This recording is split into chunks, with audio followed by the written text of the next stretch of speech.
Doings of Doyle is sponsored by Belanger Books, home of the best Sherlock Holmes anthologies featuring today's top Sherlockian authors. Belanger Books is the only authorised publisher of Solar Ponds mysteries, continuing the Sherlock Holmes legacy into the 21st century. Visit them today at belangerbooks.com.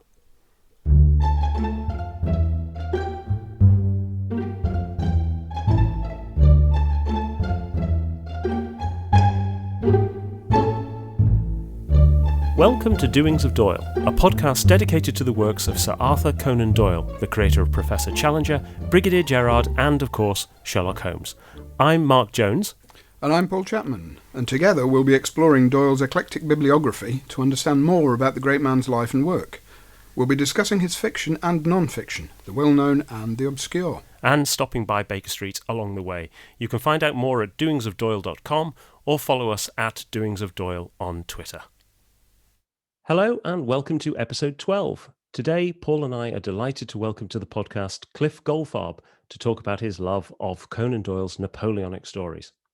Cliff is the author of The Great Shadow, a book on Arthur Conan Doyle's Napoleonic war stories, and Investigating Sherlock Holmes, which he wrote with Hartley R. Nathan.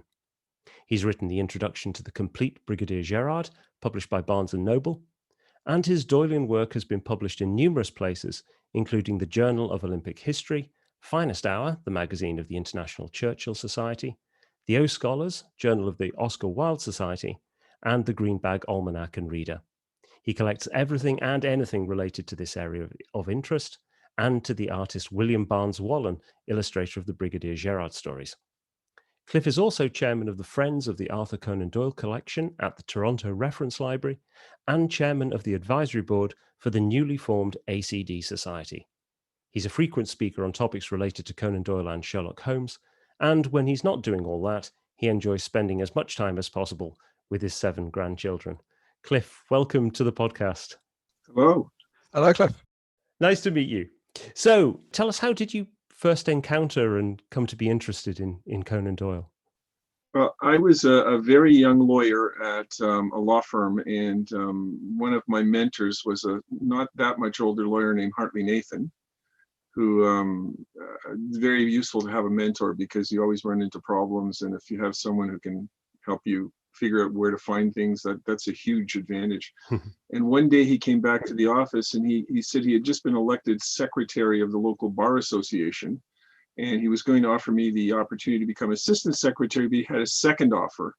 And that was that he had just been involved in forming a new Sherlock Holmes society called the Bootmakers of Toronto, which was formed because of the opening of the Arthur Conan Doyle collection at the Toronto Reference Library. And would I be interested in helping him with that as an alternative to being a local bar association? And of course, I jumped at Sherlock Holmes, not really having read that much Sherlock Holmes. My fiction reading had been heavily skewed towards science fiction, actually. Most of my youth. I probably read a Sherlock Holmes story or two, but I think I was more familiar with the Ronald Howard television series, which at that point had not too far in the past being new, and the Basil Rathbone movies. But I went along to, I think it was the second meeting of the Bootmakers. I can't say I was a founding bootmaker, but I went to the second meeting, and I just found it fascinating, quirky. People involved were all well known, not all, but many of them were well known in public life in Toronto. And it was kind of flattering to be able to hobnob with them. And some of them are, today well known as founders of the Sherlockian movement. Tupper Bigelow and was one in particular. And I just grew from there. Very good. And when did you stray from the Sherlock Holmes path into the rest of Conan Doyle? Well, I didn't actually stray. I started going in both directions at the same time. I continued to be a Sherlockian, but I became a Doylean. Not too many years down the road, it occurred to me that the man who wrote the Sherlock Holmes stories was one heck of a good writer. And I had become aware that he had written other things, and I started reading those other things, and I confirmed to myself that he was a superb writer. I often when I'm asked about him, I say if he had written the telephone book, you would enjoy reading it. And so I started reading his other works and became engrossed in them. And I was predisposed to, I guess, becoming a Doylean. I mean, it's fun to play the game, but then at some point in time, you have to justify the amount of energy you're expending yourself. And I thought there was more to the man than the detective, and I found it. And from the bootmakers, you've been very involved in a number of Sherlockian societies and movements since then. So how did you sort of expand out from the bootmakers? Well, it was interesting because in the early days of the bootmakers, we used to get well over 100 people out at meetings. Wow. And I became Myers, which is the head of the bootmakers. Myers Toronto, the boot in the Hound of the Baskerville was made by him.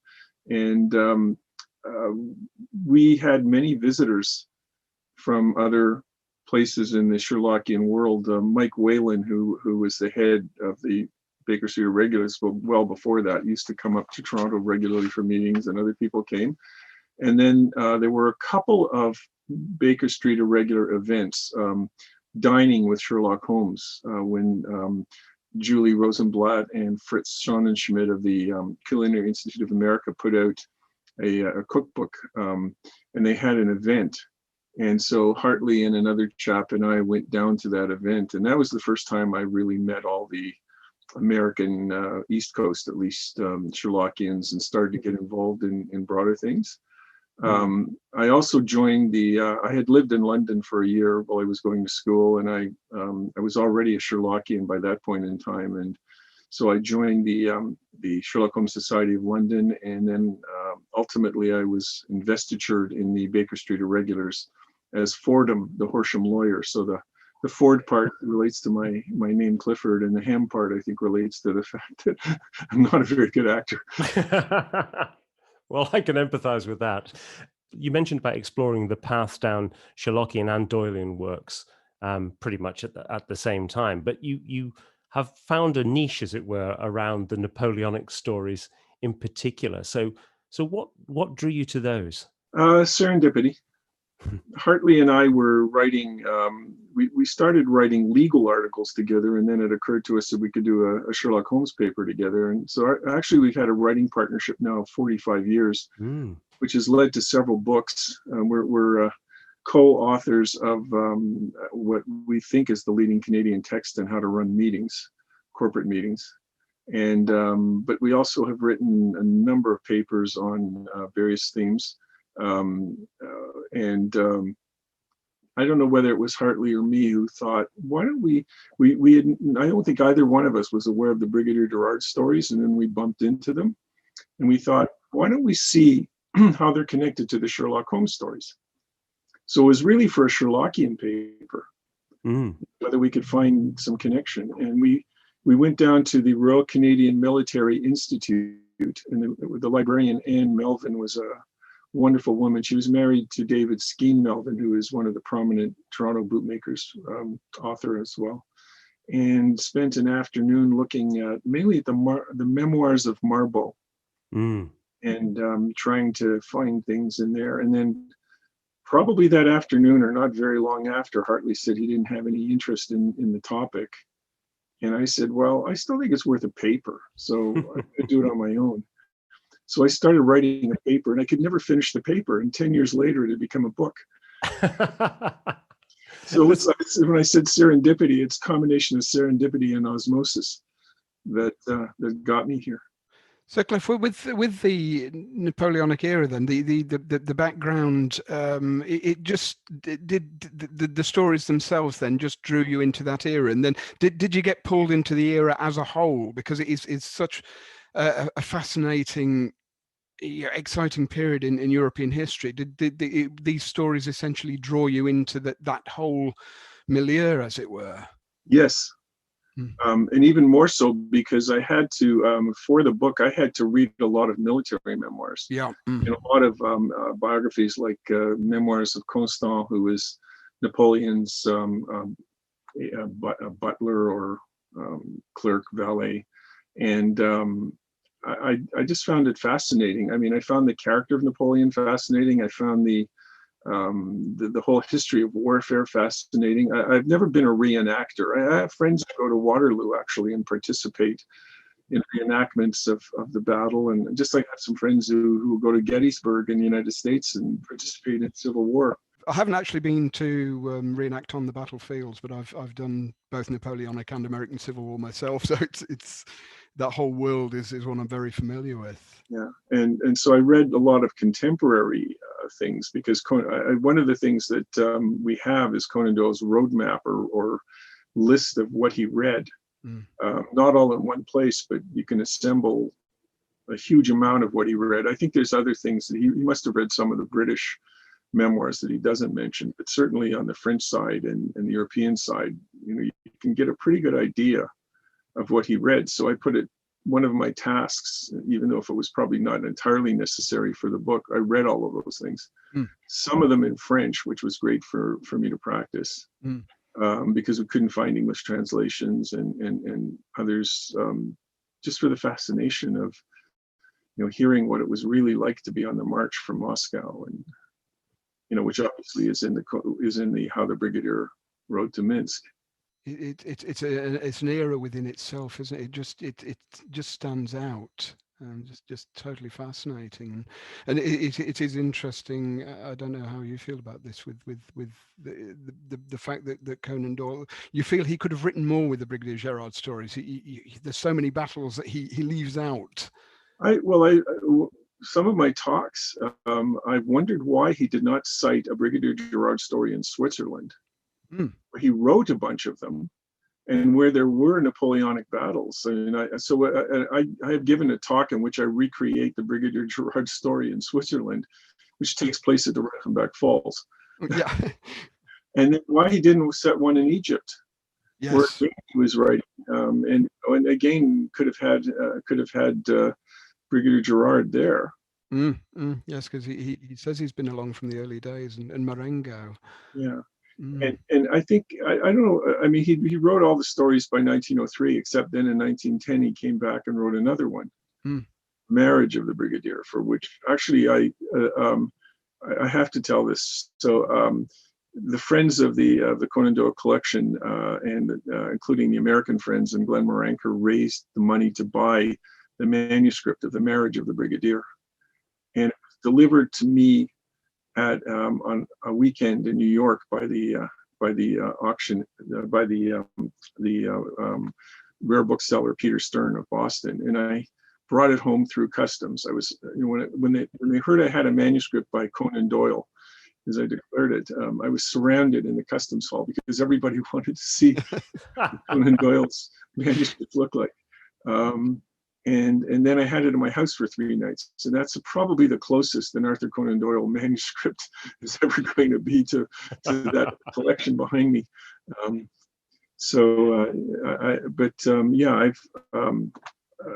I just find the whole thing. I just read a few months ago the Andrew Roberts biography of Napoleon, which is it's a huge work, extremely interesting to read.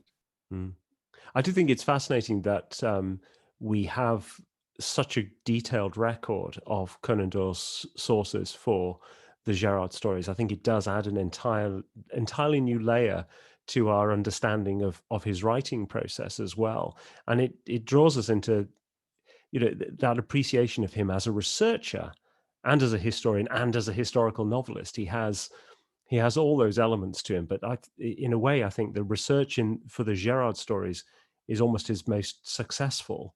Yeah, he kept these little schoolboy exercise books. I have one on Wellington and his generals, and I've traced some of that into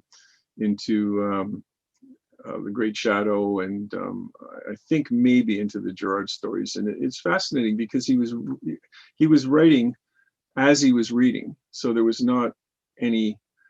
He's just taking it down casually as he's reading all these books and jotting down what he takes from them and what he thinks he might use. And the handwriting is, as always, meticulous. And there's little pieces, little phrases that you can find in his writing, and there's a number of his notebooks in the library here. And I know that there are other notebooks around, and to go in there and look at the diligence that he put into all of his research. He was serious. Mm. He wanted to make what he wrote historically accurate. He wanted to fit. So when Gerard gets involved in an incident, he fits into the actual history of the event. Mm. The closest parallel I can think of modern writers, George MacDonald Fraser, Mm. who has Flashman, at pretty much every major event between about 1840 and I don't know when he finally dies. And you can't actually say that he couldn't have been there, because he just fits them into the gaps in the battle. The little bighorn, the massacre of Custer, and Chinese wars, and everything. It's just amazing how the battles in Afghanistan. And so Conan Doyle did that with Gerard. Yeah, and I think the Flashman parallel is fantastic, because we know MacDonald Fraser was so influenced by the Gerard stories themselves. They're a wonderful parallel, and Paul and I have talked about these many times because we're both big fans of those books as well. Well, Fraser picks up, he's very good at picking up on these shadowy figures who are there in the background and saying this might have been Flashman. Very, very clever. Absolutely. I have to say, the introduction I wrote for the Barnes and Noble edition, that book's out of print. So I'm not afraid to say, if you can find a copy and you're looking for a copy, buy the one with the introduction by Fraser. It's a wonderful introduction. So what do you think really attracted him to this period of history? Yeah, I think that the interest in Napoleon might have come from his childhood. I think he said his mother raised him with stories of his uncles, the Packs, who fought at Waterloo. 5 of them were at Waterloo, and I think 3 of them died there. I can't remember the exact wording. So I'm sure that there was that. This is the family heritage. I think some of it is just the fascination with the character of Napoleon, just as Churchill was fascinated with Napoleon. This, and especially, it was a huge revival around 1895. He was reading this, and I'm assuming he was an omnivorous reader and had an incredibly retentive mind. And so I think he just was always looking for something he could write about. And then he was fascinated with boxing. So that's why you get Rodney Stone, which, I don't think it's stretching it to call it a Napoleonic novel, because it was sort of written around the same time as The Great Shadow, which ends up at Waterloo. And I think Rodney Stone was meant to end up at Trafalgar. Yeah. And it didn't. Churchill thought it would end up at Trafalgar. Yeah. But it didn't.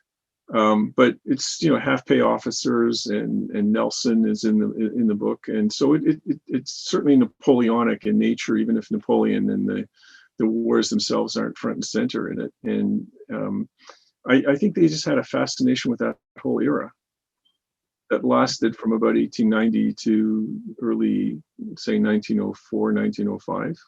So with your interest in this period and the background, Cliff, what do you make of Conan Doyle's take on Napoleon himself? The Great Shadow himself. So we have a number of different portrayals by Conan Doyle. I was recently asked to do an article for the Baker Street Irregular series on professions, on the little corporal. So it was focused on Napoleon. I was trying to show how much of the Sherlock Holmes stories, because it's obviously a Sherlockian society and publication. But I went into this issue of what did Conan Doyle think of Napoleon? And the answer is he had quite a balanced view in my mind. He read so widely. He was critical, for example, of Walter Scott's take on Napoleon because he thought Scott was biased. On the other hand, he in Through the Magic Door, which is a non-fictional account of Napoleon, he writes about how Napoleon was vindictive, offered a gift to someone who would assassinate Wellington. It takes it out of context, because Napoleon was under either an idée fixe, or maybe true, that someone was having him poisoned, and he was blaming Wellington, and who was at least the prime minister, the head of Britain at the time. So why not say, if someone will stop this, give him some money? But he does that. But then he had the Duc d'Enghien shot in a ditch, which is considered to be a terrible thing. A man who was not necessarily a threat, and he just had him assassinated. He would willingly march troops off a cliff, or into heavy battle.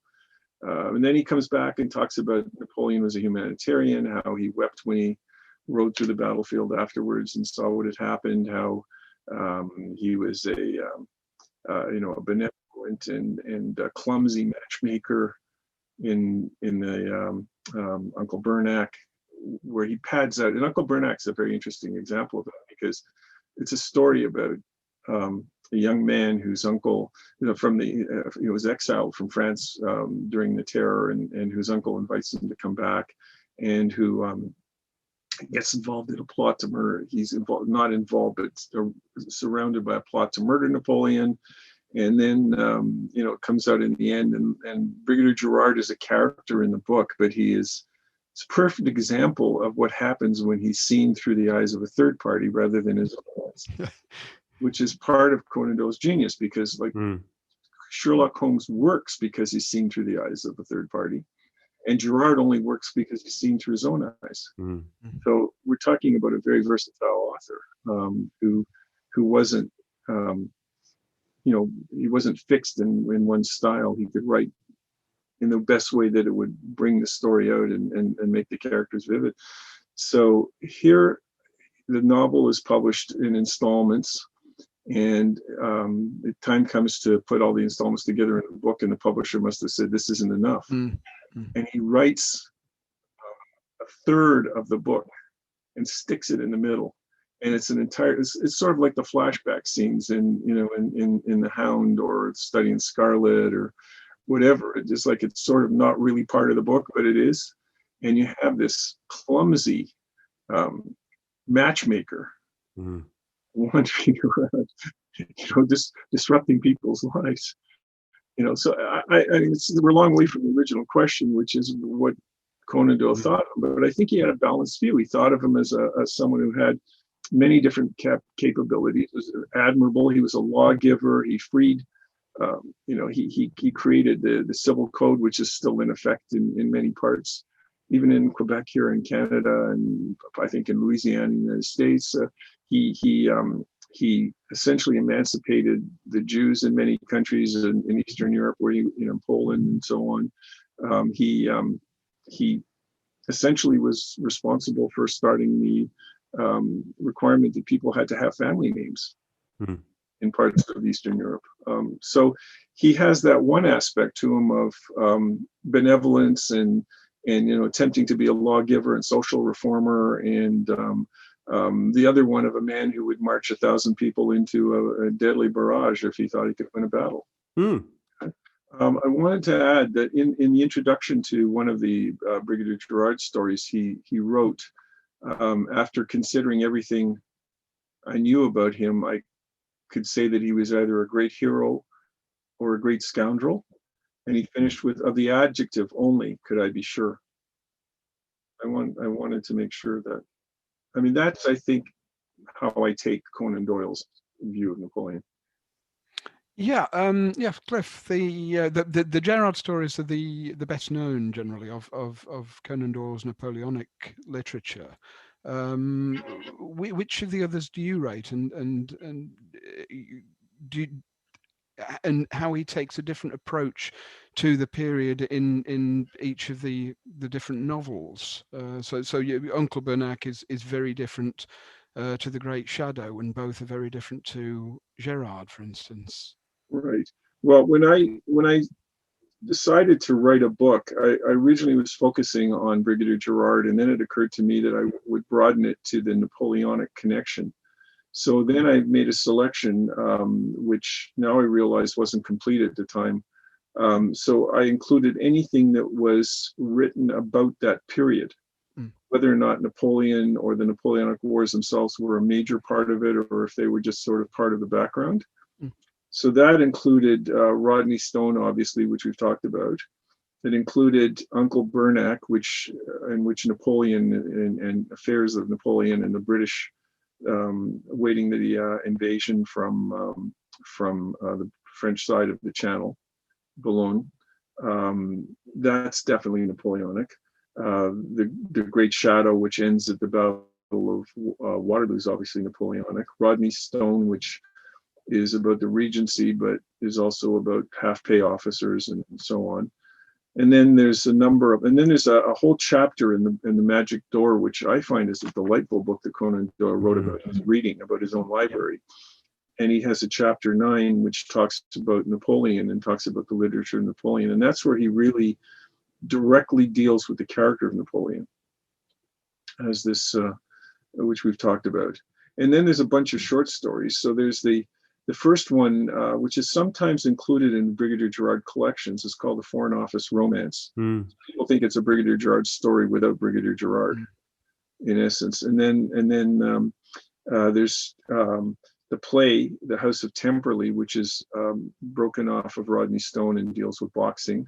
And The Lord of Falconbridge, which again involves some of the same characters or other characters that are sort of Rodney Stone characters, and they deal with boxing and card cheating, which was the hidden theme of Rodney Stone. And then again, Slapping Sal, which is another military story. And some of those I didn't even cover in my book at the time. And obviously, if and when I get down to writing the second edition, they will all be part of it. So I think they're all there. So this is a huge scope, because each of them has a different theme. Each of them is written from a different point of view. Each of them has characters which are not, run-ons. They're not serials they're not run-ons. The Louis de Laval in Uncle Bernac has nothing to do with Jacques Calder in The Great Shadow, or Rodney Stone, or Boy Jim in Rodney Stone. He just created this whole literature for a period. Of them all, I far prefer Rodney Stone. By far the most interesting of the 3 other novels, Great Shadow and Uncle Bernac. Very much so. So Paul and I were just saying before this call that we both feel that the Gerard stories are probably his best historical fiction. Certainly much more storytelling, much less didactic than others. So how do you rate those Gerard stories? What do you think stands out for you about them? I would put How the Brigadier Rode to Minsk and How the Brigadier Played for a Kingdom, I can even get the titles right, as 2 of the best short stories ever written by anybody. I kind of agree with Owen Dudley Edwards, although I don't go all the way. He says that as Dostoevsky was the greatest of all novelists, that Conan Doyle was the greatest writer of historical short stories. And I think there's some truth in that. Certainly, they're extremely well written. They're historically accurate. The characters are interesting. There's humor in them. There's pathos in them. The plots are not necessarily magnificent or anything. They're somewhat predictable, but they're just so enjoyable. Yeah. Everybody I know who's read both says that they're better than the Sherlock Holmes stories per se, just as writing and stories. Although I know nobody knows who Brigadier Gerard is in the world today, and everybody knows who Sherlock Holmes is. So the Sherlock Holmes stories have some merit of their own that I'm not going to try and denigrate. Yeah, you do get a sense. I've just been rereading the Gerards, and you do get a sense that Conan Doyle is really enjoying himself writing them, more so than with Sherlock. He would feel a lot of the time it was a grind. Whereas there's a real sense of enjoyment in the writing in the Gerard stories that just comes across. I think he was laughing to himself sometimes. Absolutely. Brigadier Gerard, when he talks about what a great appreciator of art he is, and after the capture of Venice, and he had a painting, 2 paintings. One he sent to his mother, and the other one, Nymph in the Wood, he kept for himself, and he kept it for quite a few campaigns until his horse put his foot through it. I mean, it was just Conan Doyle was just, writing with tongue in cheek and laughing, and Yeah. I'm sure his audience was enjoying themselves immensely. I think the thing that always stands out for me every time I read a Gerard again is how big the tonal shifts can be, even within a short story. So you can actually get moments which are you obviously get the setup at the beginning with all of the bravado of Gerard and the humor that's inherent within it. Then you can get great action sequences. Then you can get great romance sequences. Then you can get laugh out loud humor again. And I think it's quite difficult in what you might think of as genre fiction, historical fiction as a genre, to actually have that kind of those ups and downs, that light and shade within a short story, and that's what makes, I think, the short stories so enjoyable. Well, that's why I selected How the Brigadier Rode to Minsk, because there you have the gloom and the despair of the march home from Moscow with people dying left and right, and then in the middle of all of that is this little escapade where he thinks he's conquered this woman's heart, and of course she tricks him, and which happens every time he gets involved with a woman. Absolutely.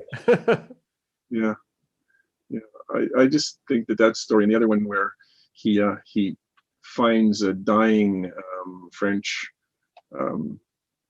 diplomat on horseback, and he takes on his mission to go, to this German principality, and he again is fooled by a woman, tricked by a woman, and then he tries to make the case for the French, and then we have this patriot or Kerner, who gets up and makes this incredibly inspiring speech. And I thought this was a fictional character until I started to do the research and realized he truly was, beloved of Goethe and brilliant orator who died very young, and one of these multi-talented young people that, and Conan Doyle again builds all of this into a realistic story, but there's humor in it, and there's defeat.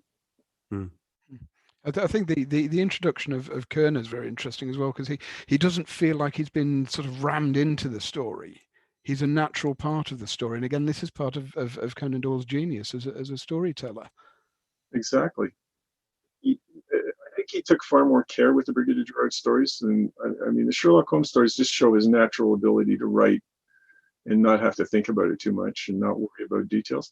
Although if you really wanted to, you could play the game with Brigadier Gerard just as easily. Like, how old is he when he goes to Venice? Is he 15 years old or 30? And then which stories come in front of which stories? And he gets married in Marriage of the Brigadier, but there's never any suggestion about a marriage in any other stories, which probably occurred after the events in the marriage. So you could have a lot of fun with that, and people tried, but it didn't last very long. No. What I'd be very interested to know, Cliff, why you think it is that Conan Doyle actually chose as his serial character in this period, why he chose a Frenchman over a British character. Maybe his sense of humor. I think if he was going to write up a British soldier, he might want to make him noble and more like Sharp. Yes, like Cornwall Sharp, rather than a very competent buffoon, I guess is Gerard. Someone who can actually do things, but is often rescued by a Deus ex machina or Sherlock and thinks he did it himself. Like Flashman, he gets there by accident. Yeah, but I think when you look at the Brigadier in England, for example, and he's making fun of the British and how the Brigadier slew the fox, which should never have been retitled from the Crime of the Brigadier. I think it was terrible. It shows you Conan Doyle didn't have that much control over the publication of what he was doing. We have a letter in the library here, in the collection that Conan Doyle wrote to Green F. Smith at the time of publication of the last adventure of the Brigadier, when he goes to St. Helena to try and rescue Napoleon, and he arrives, and of course Napoleon has just died. And at the frontispiece of this story, as it appeared in the Strand magazine, is a picture of Napoleon lying on his deathbed. And Conan Doyle grousing that, how could you do this? It gives away the ending of the story. And my comment on that was, did he actually think that people didn't know what happened to Napoleon? It's a fair point. It's a fair point. So here's an unfair question then. So you're on a desert island. Which collection do you take with you? Do you take the Gerards or the Holmes? How long am I going to be on the desert island? If it's a week, I take Gerard. If it's going to be longer, sorry, but I've got to have volume. I love reading the Sherlock Holmes stories. Again, they're so well written. There's so much in them. You can have a lot of fun with them. And I think if you read the Gerard stories again, you don't want to reread them again until maybe a couple of years later. So, and that would only last me less than a week. Mm. So it's an easy. It's a throwaway answer, I know, but I enjoy the other writings of Conan Doyle. I might take his History of World War I with me because I've been trying to find the time to read it, and being stuck in a desert island. Yeah, I must admit that's one I haven't got through yet. It's too intimidating. Well, and we mentioned in the introduction that you've got an interest as well in Wallen, who's the great illustrator of the Gerard stories. So tell us a bit about that interest. So again, I've always probably been a collector at heart. I mean, I had hockey cards and baseball cards as a child, and I collected magazines and so on. But I had been accumulating material relating to Conan Doyle and not collecting it. I didn't call myself a collector.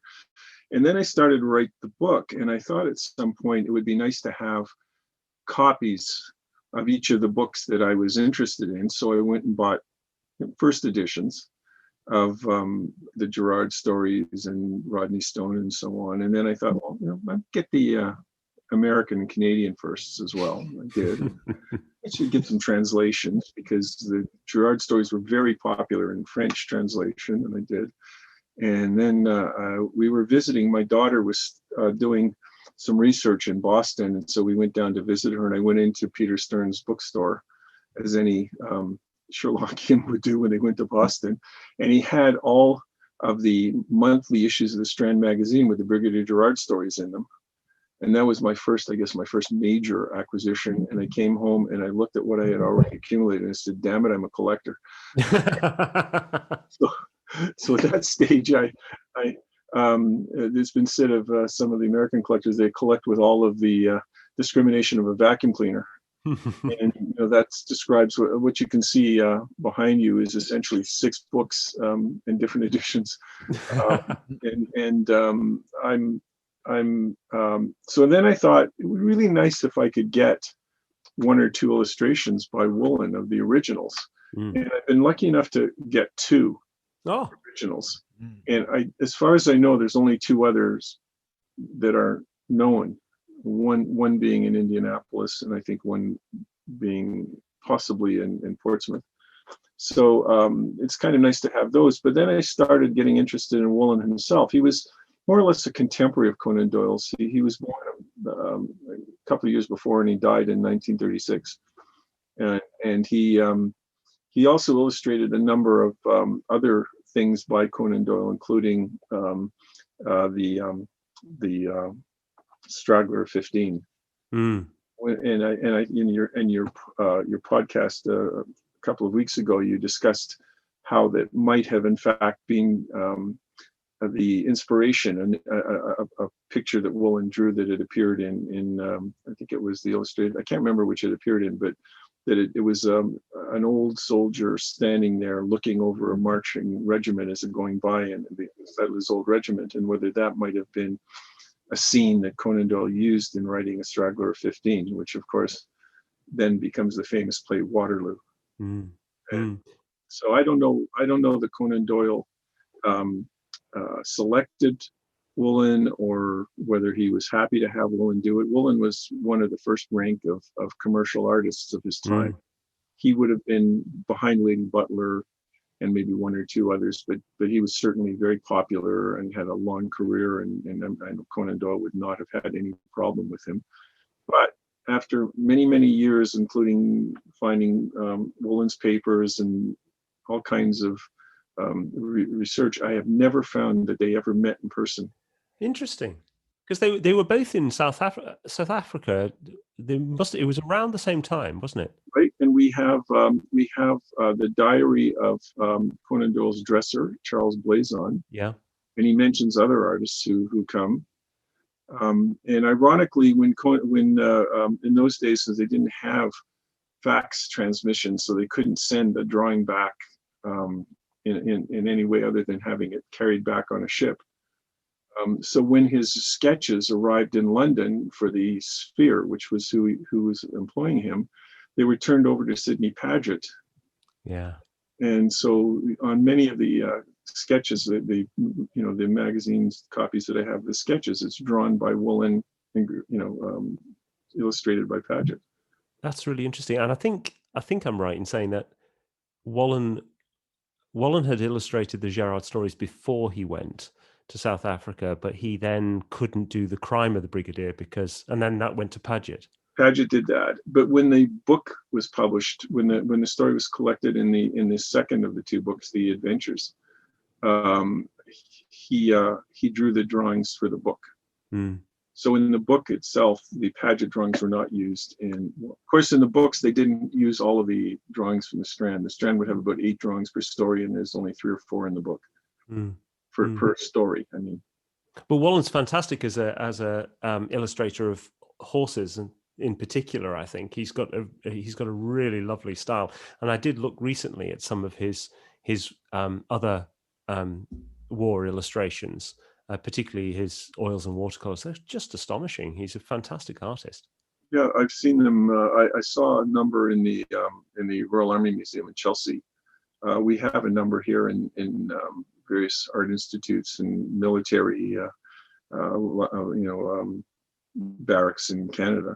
I have his original notebook, by the way, sketchbook, and I can trace some of the drawings into the Brigadier Gerard stories from his sketchbook.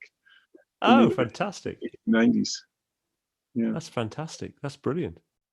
So we're getting close to the end of the time for the podcast, but before we finish, it'd be great to hear about some of the other projects that you're involved with at the moment. We mentioned about the Toronto collection. What's keeping you busy at the moment, Cliff? I'm doing. I always have things that are on the go that I want to get around to, and I've had a number of unfinished projects that I keep coming back to and moving along. So one of them is to do a new edition of my book, The Great Shadow, for a number of reasons. One is so many things have come to light over the past 25 years almost since it was done, and including manuscripts becoming available and correspondence, and partly because people have pointed out errors or omissions or both. I tend to think that looking back at what I wrote, I can perhaps do a little more sophisticated review of some of these things. So that I've been interested in many things beyond the Napoleonic era. Conan Doyle, I think, was probably destined to be an architect. Art in the blood is really true in his case, and he was quite a competent sketch artist. He certainly had the blood, the family. I mean, his uncles, his father, his grandfather. He himself took a wonderful interest in architecture. If you read not just the Sherlock Holmes stories, but just start there and look at the description of Baskerville Manor or the Three Gables or any of the architectural settings. This is not just a dilettante, writing something, vague. I mean, he has an eye. He perceives. And then we find that he engaged in architectural projects. We know he was very, very heavily involved in the design of Undershaw. So I want to write about things like that. I want to. I've already written about Conan Doyle and the 1908 Olympics, when there was the famous incident of the disqualification of the Italian marathon runner Durando Petri, who falsely, then a rumor grew up that Conan Doyle had been one of the people who helped him across the finish line. And Peter Lovesey, well-known British crime writer, had written about it, and I decided to go into it in more detail, and with some help from people like Catherine Cook of the Marylebone Public Library, we were able to track down the actual source of the false rumor. So that's kind of interesting. That got me into the 1916 Olympics, where Conan Doyle was to be captain of the British team, and I'm going to write about that. I have all the material. I was writing a history of the Baker Street Irregulars, which was part of a project that never got off the ground.